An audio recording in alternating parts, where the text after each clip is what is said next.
Good morning বন্ধুরা, কেমন আছো তোমরা সবাই? আশা করি সবাই খুব খুব খুব ভালো আছো। আমরা কিন্তু সবাই বেশ ভালো আছি। তো আজকে আমি চলে এসেছি ছাদে একটা জিনিস নিতে। কি জিনিস বলো তো? চলো কথা না বাড়িয়ে বলেই ফেলি। আমি এসেছি জবা ফুল তুলতে। জবা ফুল চুলের জন্য কিন্তু ভীষণ উপকারী একটা জিনিস, কম বেশি আমরা সবাই জানি। কিন্তু জবা ফুলটা কিভাবে ইউজ করব সেটা তোমাদেরকে আজকে আমি দেখিয়ে দিচ্ছি, যে আমি আমার চুলে বা পাখুমের চুলে কিভাবে ইউজ করি। পাখুমে এই দেখো বন্ধুরা, গাছে জবা ফুল ফুটেছে, দেখতেই পাচ্ছ? এই দেখো জবা ফুল। আমি এই জবা ফুলটা নিচ্ছি। আর জবা ফুল নিচেও রয়েছে, বাবা পুজোর ফুল নিয়ে এসেছিলো, তার মধ্যেও জবা ফুল রয়েছে। তো এই দেখো জবা ফুলটা কত বড়, কি সুন্দর। আর এই কালারেরই কিন্তু জবা ফুল নিতে হয়। অনেক সময় অনেকে পাতাও ইউজ করে, আমি পাতা ইউজ করবো না। এই জবা ফুলটা কিভাবে একদম সিম্পল প্রসেসে ইউজ করা যায় তোমাদেরকে দেখাবো। দেখো ফুলটাতে আবার পিঁপড়ে হয়েছে। তো চলো আমি তোমাদেরকে প্রসেসটা জানাই। তো বন্ধুরা, আমি চলে এসেছি এখন রান্নাঘরে। এই যে ফুল, দুটো ফুল রয়েছে এখানে। এই যে একটা ফুল আর এই যে একটা ফুল। ফুল দুটো আমি ভালো করে ধুয়েছি। আর এই পরিমাণ কিন্তু আমি এখানে জল নিয়েছি। ফুলটা আমি ততক্ষণ পর্যন্ত ভালো করে হাত দিয়ে চটকাবো যতক্ষণ না পর্যন্ত এটা পুরো সেই হরহরে একটা ব্যাপার চলে আসে। তো চলো দেখতে থাকো।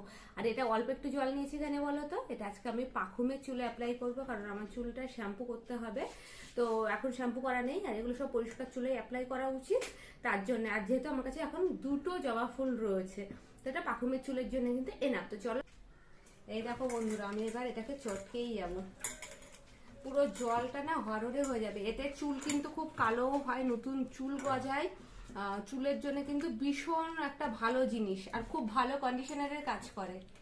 মানে যাদের চুল খুব রাফ, আর শীতকালে বিশেষ করে চুলের এক্সট্রা কেয়ার রাখা উচিত, কারণ ড্যান্ড্রফের সমস্যা তো একটা বড় সমস্যা হয়েই যায়। দেখতেই পাচ্ছ কতটা হরহরে হয়ে যাচ্ছে, জলটা কিন্তু থকথকে হয়ে যাচ্ছে। একটা জিনিস পুরো কালচে কালচে কিন্তু একটা কালার দেখো চলে আসছে। আর জলটা দেখেছো, সে ভেন্ডি কাটার পর যেরকম একটা হয় না, সেরকম একটা কিন্তু ব্যাপার। যথেষ্ট এটা থকথকে একটা পজিশনে চলে আসছে। তো এটা সন্তুলা চুলের জন্য যথেষ্ট পরিমাণে। এটা ফ্রিজে 1-2 দিন স্টোর করা যেতেই পারে। এটা কিছুই নেই, এর মধ্যে কিন্তু আর কিছুই মেশানো হবে না। শুধু এই জলটা একটু মাথায় রেখে 30 মিনিটস থেকে 35-40 মিনিটস পর্যন্ত রেখে তারপরে নর্মাল জল দিয়ে ধুয়ে ফেলা উচিত।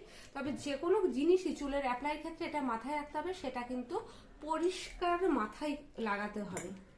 আর এটা করে শুধু দিনে দিন শ্যাম্পু করা যাবে না, তাহলে এর গুণাগুণটা কিন্তু নষ্ট হয়ে যাবে। তো এবার আমার এটা রেডি। এবার আমি এটা ছেঁকে নিই আর সন্তুলাকে লাগাই, তোমরা দেখো। তাই দেখো, সন্তুলাকে নিয়ে চলে এসছি। এখন তোমার মাথায় কিন্তু লাগানো হবে। ও গেম খেলছে, ওকে নিয়ে চলে এসছি। আর এই দেখো, এটা কিন্তু এরকম বেশ হরহরে একটা ব্যাপার রয়েছে। তো মামি না, ও গেম খেলছে, আমি তখন লাগিয়ে দিই।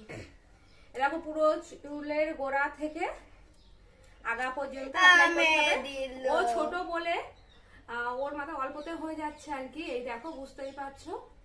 এরপরে কিন্তু ওকে আমি স্নান করিয়ে দেবো। স্নান করানোর সময় হয়ে গেছে। তো এই দেখো, আর মাথায় মাখিয়ে দিচ্ছি। ওর চুলটাও কিন্তু সুন্দর হবে। এমনিতেই ওর অনেকটাই চুল এখন আছে, বাচ্চাদের যেরকম থাকে আর কি। তবুও আমি মাঝে মধ্যে কিন্তু ওর মাথায় ভালো ভালো জিনিস অ্যাপ্লাই করি। অ্যালোভেরাও আমি কিন্তু অ্যাপ্লাই করে দিই। ওকে কি করে যেটা হয় আর কি, বাচ্চা ভাবতে চাই। এই যে ওর মাথায় ও এটা মাখছে। পাকুম ভালো এখন গেম খেলছে, তো তাই চিৎকারটা একটু কম হচ্ছে। ওর কিন্তু পুরোটা লাগবে না, চুলটা তো ছোট, চুলটা কাটাতেও হবে। পরীক্ষার এই কয়দিন আর কিছুই নয়। দেখি পুরো চুলটা লাগানো, হ্যাঁ পুরো চুলটাই লাগানো হয়েছে। এটা কিন্তু কোনো গন্ধ টন্ধ নেই, বেশ ভালো একটা জিনিস। আর ওর পুরোটাই লাগছে না। তো বাকিটা কিন্তু আমি ফ্রিজের মধ্যে এটাকে আমি স্টোর করব। তো এই দেখো, ওর মাথায় লাগানো হয়ে গেছে। এবার আমি 30 থেকে 40 মিনিটস ওয়েট করব, তারপরে কিন্তু নর্মাল জল দিয়ে ওকে স্নানটা করিয়ে দেবো। তো বন্ধুরা, এই ছিল চুলে জবা ফুল অ্যাপ্লাই করার প্রসেস। খুব সহজ পদ্ধতি। এছাড়া তো তেলে ইউজ করা যায়, এটা আমি নর্মাল প্রসেসটা বললাম, যেটা শুধুমাত্র জলে ইউজ করা যায়। আমি বাকি প্রসেসগুলো অবশ্যই শেয়ার করবো তোমাদের সাথে। তো বন্ধুরা, ভিডিওটা যদি ভালো লেগে থাকে লাইক শেয়ার কমেন্টস করতে কিন্তু একদম ভুলবে না। আর কি করবে, মুখার্জি ফ্যামিলি ব্লগসকে অবশ্যই সাবস্ক্রাইব করে রেখো। তো চলো এখনকার জন্য টাটা। পাপা টাটা করো।